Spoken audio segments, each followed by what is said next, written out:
कॉरिडन और inspector Rollins दफ्तर में दाखिल हुए तो मिस फ्लेमिंग बड़ी सरगर्मी से कुछ टाइप कर रही थी।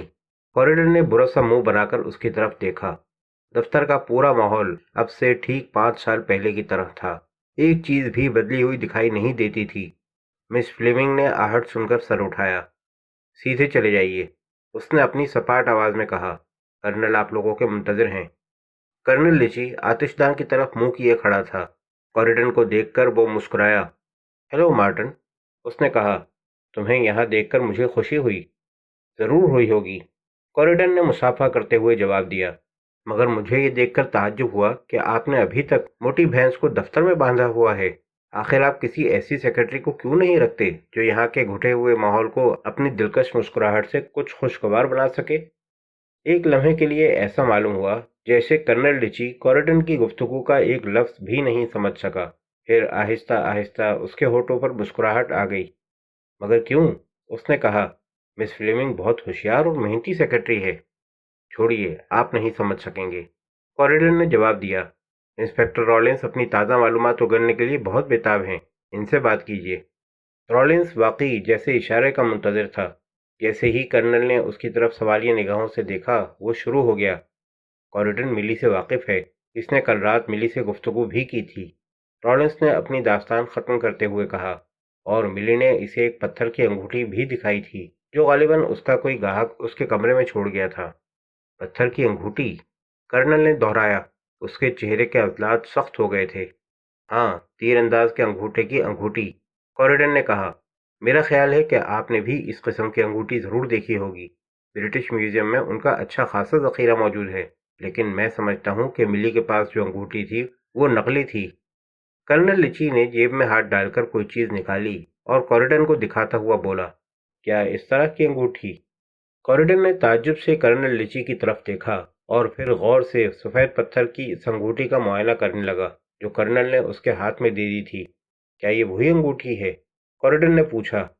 ओह नहीं, ये वो नहीं है, कर्नल ने जवाब दिया। मगर इस तरह की कई अंगूठियां मौजूद हैं। उन सब पर नंबर पड़े हुए हैं।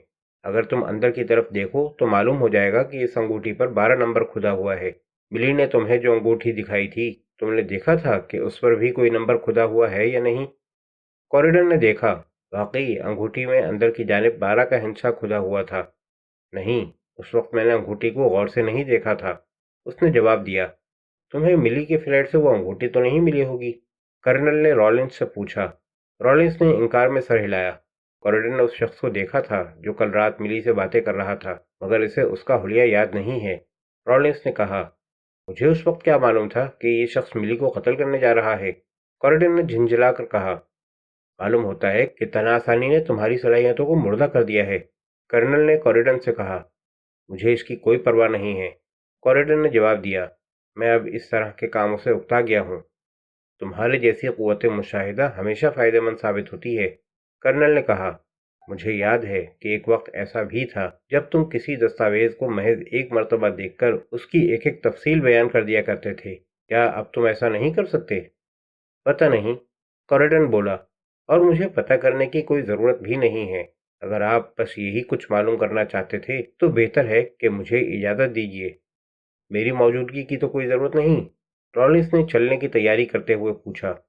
नहीं, तुम जा सकते हो, कर्नल ने जवाब दिया और फिर कॉरिडन से मुखातिब होकर कहा।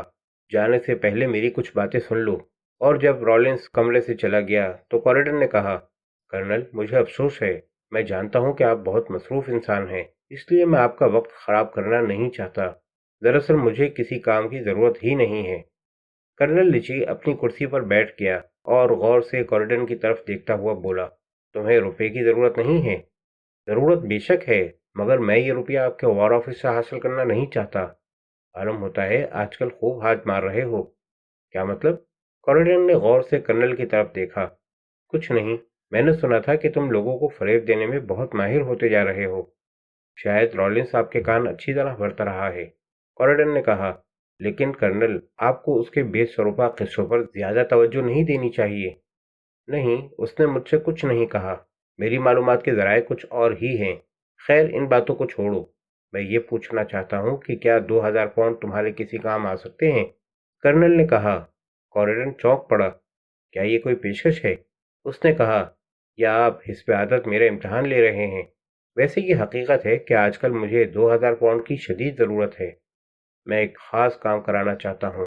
कर्नल ने कहा, अगर वो तसल्ली बख्श तरीके पर अंजाम पा गया तो उसके मुआवजे के तौर पर तुम्हें 2000 पाउंड दिए जा सकते हैं। बोलो, अब क्या कहते हो? क्या आप मुझे ये बताना चाहते हैं कि आपका वॉर ऑफिस पहले के मुकाबले में कुछ ज़्यादा फयाजी पर उतर आया है? नहीं, ये बात नहीं, कर्नल ने मुस्कुरा कर कहा, लेकिन मुश्किल यह है कि बदकिस्मती से जो काम हमें दरपेश है, इसके लिए तुम्हारे अलावा कोई और शख्स इसका अहल नज़र नहीं आता। इसलिए मैं आधी रकम अपनी जेब से शामिल कर रहा हूँ। लेकिन इस मामले में हम तुम्हारी ये शर्त तस्लीम नहीं करेंगे कि आधी रकम पेश की और आधी काम हो जाने के बाद। यहाँ जो कुछ भी मिलेगा काम होने के बाद ही मिलेगा। बहुत बहुत शुक्रिया, कॉरिडन खुश्क लहजे में बोला। अपने पॉन्ड्स अपने पास ही रखिए, मुझे उनकी कोई ज़रूरत नहीं है। मुझे अफसोस है मगर मैं ये काम नहीं कर सकूंगा। क्या मैं हुब्बुल वतनी के नाम पर भी तुम्हें इसके लिए आमादा नहीं कर सकता? आप अपना वक्त बर्बाद कर रहे हैं। आखिर मुझे ही इस काम के लिए मुंतखब करने की क्या ज़रूरत है? अगर ये काम इतना ही ज़रूरी है तो आप उसे खुद क्यों नहीं अंजाम दे लेते? मैंने तुम्हारा इंतखाब इसलिए किया है मार्टन कि ये काम कोई ऐसा शख्स ही कर सकता है जिसकी कोई इज्जत ना हो। एक ऐसा आदमी जो मक्कार हो, फरीबी हो, धोखे से अपना काम निकालने का आदी हो। क्या आप ये सब कुछ संजीदगी से कह रहे हैं? हाँ, हद से ज्यादा संजीदगी से। तुम्हारी शोहरत आजकल कुछ इसी किस्म की है, इसलिए कोई तुम पर जासूस होने का शुबा भी नहीं कर सकता। ये एक ऐसा काम है जो मुमकिन है तुम्हें खुद भी पसंद हो। चाहो तो मैं तुम्हें इसकी तफसील भी बता दूं। अच्छी बात है, बताइए, मगर मैं अभी कोई वादा नहीं कर रहा हूँ। मुख्तसर तौर पर हालात ये हैं, कर्नल ने पुरसुकून लहजे में कहना शुरू किया। हमारे मुल्क में एक काली जमात मौजूद है जिसके मेंबर रोज़ बरोज़ बढ़ते ही जा रहे हैं। इस जमात का मकसद हमारे मुल्क को ज़्यादा से ज़्यादा नुकसान पहुंचाना है। मुझे नहीं मालूम कि उसकी पुष्ट पर कौन है, लेकिन मैं इतना ज़रूर कह सकता हूँ कि इस जमात को सरमाया फराहम करने वाले वो यूरोपीय ममालिक हैं जो हमारे दुश्मन हैं। मेरे ख्याल में इस जमात का तरीक़ाकार यह है कि इसका सबसे बड़ा लीडर दुनिया के मुख्तलिफ मुल्कों से राब्ता कायम रखता है। इसकी खिदमत एक तरह से हर मुल्क किराए पर हासिल कर सकता है। मिसाल के तौर पर अगर कोई बाहर का मुल्क ये महसूस करता है कि हमारे कोयले की बरामदी मार्केट उसके मफाद को नुकसान पहुंचा रही है और उसकी अपनी कोयले की मार्केट पर इसका असर पड़ रहा है, तो वो उस जमात के लीडर से राब्ता कायम करके उसकी खिदमत हासिल कर लेता है। गिरा कदर मुआवजा उसे देता है ताकि वो हमारे कोयले की मार्केट खराब कर दे। चुनाचे ये लीडर, जिसके बहुत से मेंबर मुख्तलिफ कोयले की कानों में काम भी करते हैं, अपने कारकुनों की मदद से तमाम कानों में हड़ताल करा देता है। नतीजा ये कि कोयले की बरामद रुक जाती है। या दूसरी मिसाल लो, तुम्हें याद होगा कि हमारे वजीर खारजा हादसाती तौर पर गोली लग जाने से मर गए थे। वो कोई इत्तेफाकी हादसा नहीं था, अगरचे हमारे पास कोई ठोस सबूत नहीं है, मगर हमें यकीन है कि उनकी मौत में भी इसी जमात का हाथ था। वो अपनी खारजा पॉलिसी की वजह से बाज़ दुश्मन ममालिक की निगाहों में खटकने लगे थे। चुनाचे उन्हें रास्ते से हटाने के लिए उस जमात की खिदमत हासिल की गईं। इसी तरह की और भी बहुत सी मिसालें मौजूद हैं। मुख्तसर ये कि ये जमात हमारे मुल्क में बहुत सी गैर कानूनी सरगर्मियों और कत्ल व गारतगरी की जिम्मेदार है और उसकी हिम्मत रोज़ बरोज़ बढ़ती ही जा रही है। हम ये मालूम करने की कोशिश कर रहे हैं कि आखिर इस जमात के पर्दे में किसका दिमाग काम कर रहा है। मगर मेरी समझ में नहीं आया कि इस सिलसिले में आपको मेरी क्या ज़रूरत पड़ गई है? कॉरिडर ने पूछा। मेरा ख्याल है, कर्नल ने जवाब दिया, कि तुम इस शख्स को हम सब की बनिस्बत ज़्यादा आसानी से मालूम कर सकते हो। वो किस तरह? इस तरह कि हमें मालूम हुआ है कि इस जमात का लीडर आजकल कुछ ऐसे लोगों की तलाश में है जो न सिर्फ निडर और चालाक हों, बल्कि जिनके नज़दीक ज़मीर, इंसानियत, सच्चाई, हुब्बुल वतनी वगैरह की कोई अहमियत न हो और वो माकूल मुआवजे के लिए दुनिया का हर काम अंजाम दे सकते हों। तुम्हारी शोहरत जिस अंदाज की है, इससे मुमकिन है कि वो लोग तुम्हें अपनी जमात में शामिल करने की कोशिश करें। अभी तक ऐसी कोई बात नहीं हुई है, कॉरिडन ने कहा। इसकी वजह मुमकिन है ये हो कि तुमने खुद उस लीडर से राब्ता कायम करने की कोशिश नहीं की है, कर्नल ने कहा। हम लोगों का एक आदमी पकड़ा था और वो एक बड़े कारखाने की मशीनरी तबाह करने की साजिश कर रहा था। ये अंगूठी हमें उसके पास से मिली थी। हमने उसे राज उगलने पर मजबूर किया और अब हमें मालूम हुआ है कि इस गिरोह का हर मेंबर इस तरह की अंगूठी अपने पास रखता है। ये भी पता चला है कि वेस्ट एवेन्यू के मकाम पर एक मकान जिसका नाम रेड रोस्ट है उन लोगों के मिलने की कई जगहों में से एक है। हम उस आदमी से कुछ और बातें भी मालूम करना चाहते थे, मगर इससे पहले ही उसने अपनी कोठरी में खुदकुशी कर ली। تو کیا آپ یہ چاہتے ہیں کہ میں ریڈ روسٹ جا کر وہاں کے حالات معلوم کروں؟ کوریڈن نے پوچھا۔ ہاں، تمہیں وہاں کا پتہ تو معلوم ہی ہوگا، کرنل نے کہا۔ میں جانتا ہوں، کوریڈن نے جواب دیا۔ وہ ایک کلب گھر ہے جسے میجر جارج چلاتا ہے۔ آپ کے خیال میں جارج کا تعلق بھی اس گروہ سے ہو سکتا ہے؟ یہ میں نہیں جانتا، لیکن اتنا بہرحال یقینی ہے کہ اس گروہ کے لوگ وہاں آتے جاتے ہیں، کرنل نے کہا۔ اب بتاؤ، تم یہ کام کرنے پر آمادہ ہو یا نہیں؟ میں ابھی کوئی جواب نہیں دے سکتا، کوریڈن نے کہا اور کھڑا ہو گیا۔ میں آج رات وہاں جا کر دیکھوں گا۔ اگر ان لوگوں نے از خود مجھ میں دلچسپی لی تب میں شاید آپ کے لیے کچھ کر سکوں، اور اگر وہاں کوئی خاص بات پیش نہیں آئی تو مجھے خود سے مصیبت مول لینے کا کوئی شوق نہیں ہے۔ میں اپنے پیرس کے سفر کے لیے کہیں اور سے رقم فراہم کروں گا۔ کرنل ریچی کے ہونٹوں پر ایک پراسرار مسکراہٹ دوڑ گئی۔ مجھے یقین ہے کہ وہاں کوئی نہ کوئی بات تمہیں اس معاملے میں شرکت پر ضرور آمادہ کرے گی، اس نے کہا۔ آج کے بعد مجھ سے دور ہی رہنا، مجھ سے رابطہ قائم کرنے کی کوئی کوشش نہ کرنا۔ معمولی سی بات بھی ان لوگوں کو تمہاری طرف سے شبے میں ڈال سکتی ہے۔ اول تو مجھے یقین نہیں کہ میں ضرور ہی یہ کام ہاتھ میں لے لوں گا، لیکن اگر ایسا ہوا بھی تو میں آپ سے کس طرح مل سکوں گا؟ تمہیں مجھ سے ملنے کی ضرورت نہیں ہوگی، کرنل نے جواب دیا۔ میرا کوئی نہ کوئی آدمی خود تم سے ملاقات کرے گا۔ تم اس معاملے کو مجھ پر چھوڑ دو، لیکن تم دونوں ایک دوسرے کو پہچاننے کے لیے کون سا پاسورڈ استعمال کرو گے؟ پیرس کا موسم بہار، کوریڈن نے شرارت آمیز مسکراہٹ سے کہا اور دفتر سے باہر نکل گیا۔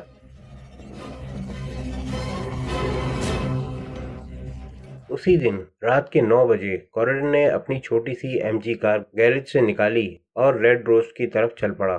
کرنل لیچی کے دفتر سے آنے کے بعد وہ کچھ دوسری باتوں میں کافی مشغول رہا تھا۔ ملی لاؤز نے کوئی وصیت چھوڑی تھی، نہ کوئی قابل ذکر اثاثہ۔ بہرحال جو کچھ بھی تھا اسے کوریڈن نے فروخت کر کے ایک چھوٹی سی رقم جمع کی اور اپنے وکیل کی معرفت ملی کی ننھی بچی سوزی کے لیے کچھ مدت کے اخراجات کا انتظام کر دیا۔ کوریڈن سوچ رہا تھا کہ اگر کرنل لیچی کی معلومات درست ہیں تو یہ گروہ کافی دولت مند ہوگا، مگر وہ لوگ اپنا سرمایہ کسی بینک میں رکھنے کا خطرہ مول نہیں لے سکتے تھے۔ وہ یقیناً اپنے دفتر کے سیف میں ساری رقم محفوظ رکھتے ہوں گے۔ قسمت اگر ساتھ دے تو اس رقم میں سے بھی اپنا حصہ بٹایا جا سکتا ہے۔ سوچتے سوچتے کوریڈن کا ذہن جارج کی طرف منتقل ہو گیا۔ ممکن ہے جارج اسے بھول گیا ہو، کوریڈن نے سوچا، کیونکہ وہ تقریباً 4 سال سے اس سے نہیں ملا تھا۔ ریڈ روسٹ پہنچ کر کوریڈن نے اپنی کار دوسری بہت سی کھڑی ہوئی کاروں سے الگ ہٹ کر پارک کی، اتر کر آگے بڑھا۔ صدر دروازے پر ایک سرخ بالوں والی لڑکی نے میٹھی مسکراہٹ سے اس کا استقبال کیا۔ گڈ ایوننگ سر، لڑکی نے کہا۔ کیا آپ کلب کے ممبر ہیں؟ ممبر تو نہیں ہوں، کوریڈن نے ہنس کر کہا، لیکن مجھے امید ہے کہ مسٹر جارج مجھ سے ملاقات کر کے خوش ہوں گے۔ تب تو مجھے افسوس ہے جناب، لڑکی نے جواب دیا۔ مسٹر جارج پہلے سے ملاقات کا وقت مقرر کیے بغیر کسی سے نہیں ملتے۔ یہ تو برا ہوا، کوریڈن نے کہا۔ اچھا، کوئی اور ایسا ذمہ دار آدمی ہے جس سے میں کچھ گفتگو کر سکوں؟ کیا بات ہے؟ اچانک پیچھے سے ایک سخت آواز نے پوچھا۔ کوریڈن نے گھوم کر دیکھا۔ ایک طاقتور جسم کا نوجوان گھورتی ہوئی نظروں سے اس کی طرف دیکھ رہا تھا۔ آپ کون صاحب ہیں؟ کوریڈن نے بڑے خلیقانہ انداز سے پوچھا۔ میرا نام بیرٹ ہے، میں یہاں کا مینیجر ہوں۔ آپ چاہتے کیا ہیں؟ نوجوان نے جواب دیا۔ کچھ نہیں، صرف مسٹر جارج سے ملنا چاہتا ہوں۔ کیا مسٹر جارج آپ کو جانتے ہیں؟ جانتے تو ہیں، لیکن ممکن ہے میں انہیں یاد نہ رہا ہوں، کوریڈن نے کہا۔ ہم لوگ کئی سال سے ایک دوسرے سے نہیں مل سکے ہیں۔ میرا نام مارٹن کوریڈن ہے۔ اگر آپ انہیں اطلاع کر دیں اور یہ پیغام پہنچا دیں کہ میں ان سے ایرین کے بارے میں بات کرنا چاہتا ہوں تو مجھے یقین ہے کہ مسٹر جارج فوراً مجھے ملاقات کا موقع دے دیں گے۔ کون؟ آپ نے کس کا نام لیا؟ ایرین۔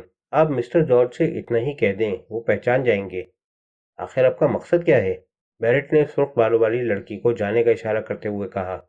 مقصد کیا ہوتا؟ بس میں مسٹر جارج سے ملنا چاہتا ہوں، کوریڈن نے جواب دیا۔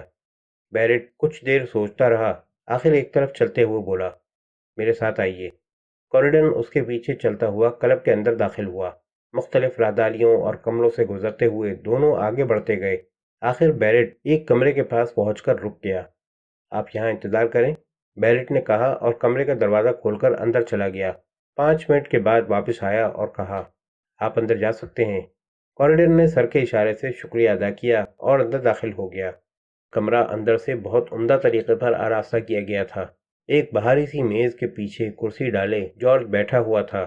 کوریڈن نے دیکھا کہ ان 4 سالوں میں جارج ذرا سا بھی نہیں بدلا تھا، اگرچہ اب اس کی عمر 50 کے لگ بھگ ہوگی، مگر اس کی مضبوط کاٹھی کو دیکھ کر یہ کہنا مشکل تھا۔ تم مجھ سے ملنا چاہتے تھے؟ جارج نے کسی قسم کی گرمجوشی ظاہر کیے بغیر سپاٹ لہجے میں کہا۔ اس کی چھوٹی متجسس آنکھیں کوریڈن پر گڑی ہوئی تھیں۔ ہاں، بات یہ ہے کہ میں اس کلب کا ممبر بننا چاہتا ہوں، کوریڈن نے جواب دیا۔ تب تم غلط جگہ چلے آئے ہو، اس طرح کے سب کام مسٹر بیرٹ کے ذمے ہیں، جارج نے کہا اور چپراسی کو بلانے کے لیے گھنٹی کی طرف ہاتھ بڑھایا۔ گھنٹی بجانے کی ضرورت نہیں ہے، کوریڈن نے کہا۔ میں تمہارے ساتھ بات کرنا زیادہ مناسب سمجھتا ہوں، معاملہ کچھ الجھا ہوا ہے، بیرٹ کی سمجھ میں مشکل سے آئے گا۔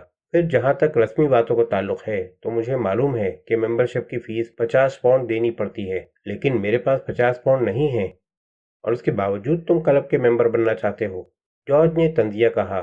بتا سکتے ہو کہ یہ 50 پاؤنڈ تمہاری طرف سے کون ادا کرے گا؟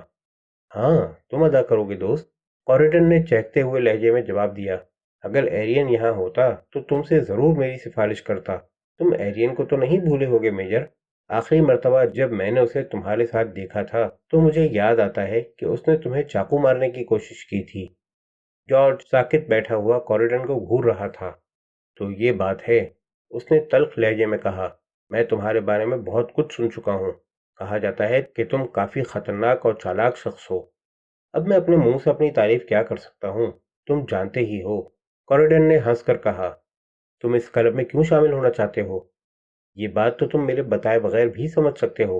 بات یہ ہے کہ اب میرے علاقے کے لوگ مجھ پر زیادہ بھروسہ نہیں کرتے، نتیجہ یہ کہ میری آمدنی اس سے متاثر ہو رہی ہے۔ یہاں کلب میں میں نے سنا ہے کہ بڑے بڑے دولت مند اپنی شامیں گزارنے آیا کرتے ہیں، میرے لیے ان سے اپنا حصہ وصول کرنا کچھ زیادہ مشکل نہیں ہوگا۔ تو تم میرے کلب کو اپنی شکارگاہ بنانا چاہتے ہو اور توقع کرتے ہو کہ میں اس پر آمادہ ہو جاؤں، جارج نے کہا۔ سوچ لو، اگر آمادہ نہیں ہوگے تو حماقت کرو گے، کوریڈن نے جواب دیا۔ ہمیں ایک دوسرے کو غلط نہیں سمجھنا چاہیے۔ ایرین دراصل بڑا باتونی شخص تھا، اس نے مجھے تمہارے بارے میں بہت سی دلچسپ باتیں بتائی ہیں، تم یقیناً ان باتوں کو شہرت دینا پسند نہیں کرو گے۔ اگر یہاں آنے والے دولت مند لوگوں کو یہ پتہ چل گیا کہ ایرین سے تمہارا تعلق کس نوعیت کا تھا تو وہ دوبارہ اس کلب میں قدم رکھنا گوارا نہیں کریں گے، تمہارا تمام کاروبار چوپٹ ہو جائے گا۔ جارج نے سگریٹ سلگانے کی کوشش کی تو اس کے ہاتھ کانپ رہے تھے۔ تو تم مجھے بلیک میل کرنا چاہتے ہو؟ اس نے کہا۔ ہاں ضرور، ابھی تم نے ہی تو کہا تھا کہ میں بہت خطرناک اور چالاک آدمی ہوں۔ اچھا، اگر میں تمہیں ممبر بنا لوں تو قدرتی طور پر میں ایرین کے بارے میں سب کچھ بھول جاؤں گا۔ اچھی بات ہے، جارج نے اپنی میز کی دراز کھول کر ممبرشپ کارڈ نکالتے ہوئے کہا۔ یہ لو، اس نے کارڈ کوریڈن کو دے دیا۔ مگر میں تمہیں آگاہ کیے دیتا ہوں کہ اگر کسی ممبر کو تمہارے رویے سے شکایت پیدا ہوئی اور اس نے معاملے کو آگے بڑھایا تو پھر میں تمہارے لیے کچھ نہ کر سکوں گا۔ اس کلب کا انتظام ایک کمیٹی کے ہاتھ میں ہے، کمیٹی کسی ممبر کی شکایت پر تمہیں ایک لمحے میں ممبری سے خارج کر سکتی ہے۔ تم پرواہ مت کرو، کوریڈن نے قہقہا لگاتے ہوئے کہا۔ میرے طریقے ایسے نہیں ہیں کہ کوئی شکایت کر سکے۔ ابھی یہ بات کوریڈن کے منہ سے نکلی ہی تھی کہ دفتر کا دروازہ کھلا اور ایک لڑکی اندر داخل ہوئی۔ کوریڈن نے گھوم کر اسے دیکھا۔ لڑکی ٹھٹک کر کھڑی رہ گئی۔ وہ ایک خوبصورت اور سڈول جسم کی مالک تھی۔ اوہ، مجھے افسوس ہے، اس نے شیریں آواز میں کہا۔ میں سمجھ رہی تھی کہ آپ اکیلے ہوں گے۔ لڑکی جارج سے مخاطب تھی۔ کوئی بات نہیں مس فیڈاک، جارج نے استقبال کے طور پر کھڑے ہوتے ہوئے کہا۔ میں اب فارغ ہی ہو چکا ہوں، فرمائیے میں کیا خدمت انجام دے سکتا ہوں؟ لڑکی نے سوالیہ نظروں سے کوریڈن کی طرف دیکھا۔ کوریڈن نے اس کی نگاہوں سے محسوس کر لیا کہ لڑکی اس کے مردانہ حسن سے متاثر ہے۔ وہ اپنی جگہ کھڑا اطمینان سے مسکراتا رہا، اور تب اسی لمحے کوریڈن کی نظر لڑکی کے گلے پر پڑی۔ ایک باریک سونے کی زنجیر میں سفید پتھر کی انگوٹھی مس فیڈاک کے حسین گلے میں پڑی جھول رہی تھی۔